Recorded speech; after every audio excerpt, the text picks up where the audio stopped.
We managed to close at record highs once again despite weak global cues. So coming out of that March weakness, we're holding pretty steady and we've managed to advance at least on the index alone for a third consecutive week. In fact, not just that, banks made a comeback. On Friday alone, you had the HDFC Bank counter contribute to a good 40 points on the Nifty alone. And banks have seen the biggest gain in about almost 9 weeks. Not just that, the broader markets as well held very smartly. We managed to clock in that 50,000 mark for the Nifty mid-cap index, and it's been the best in 3 years that we saw from the Nifty small cap index as well. And of course, if you were to just map as to how much these indexes are away from the record highs, minuscule is the figure, almost within touching distance. Yeah, I mean, technically you are at an all-time high. You are at an all-time high when you really got that real stormy March. And the markets, boy, oh boy, the recovery has been nothing short of delightful. This, for me, you just read this graphic and you would say, okay, guys, I know where markets are headed in terms of the near-term direction and momentum. Nifty has advanced for the third week on the trot.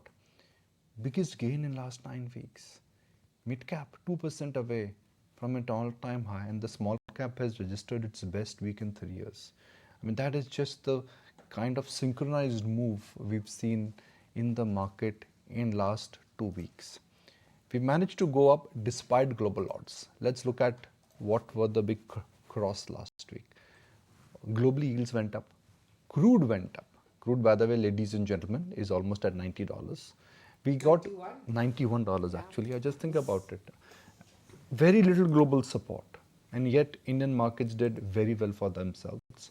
FIs were net sellers, or they have been net sellers for the month of April so far, and markets have really managed to shoot up despite very little global liquidity coming in. DI flows also have not been very grand. Isn't that interesting, right? FIs were selling, DIs were not big buyers, net on a net level, and markets have gone higher. So then who's buying? Well, it's the power of retail, it's the power of HNI, it's the real power of short covering, and everybody thought that in the month of March that markets would top out and things will not go higher. The markets have delightfully surprised us. We've said this line that we are in a bull market and we are in a bull market. We will discuss and we will overanalyze the correction, but before we realize that the correction has kicked in, the correction goes up. So we are outperforming quite handsomely despite global odds, despite global concerns, and despite very little support coming from global foreign institutional investors at a net level. Yeah, so it looks like we're carving out our own niche, despite the fact that you can see what happened in the week gone by with the global markets, which all declined close to 0.5% to 1%, whereas we are close to or at pretty much an all-time high. That was last week, but what's in store this week? Yes, it is a truncated week, but it is very important when it comes to cues. So be it earnings, be it macros, as well as a touch of politics, we've got it all this week. So first up, we've got TCS that will kickstart the earnings season. That's going to be at the end of this week. Of course, the provisional updates, they continue to trickle in. We do have macro data in terms of the CPI numbers as well as the IIP data that will be delivered. FOMC minutes from across the globe as well as the ECB rate. And then, Nikunj, the BJP manifesto as well is expected. Yeah, so I think the BJP manifesto in a sense would be crucial. Yeah. Really, it would be one.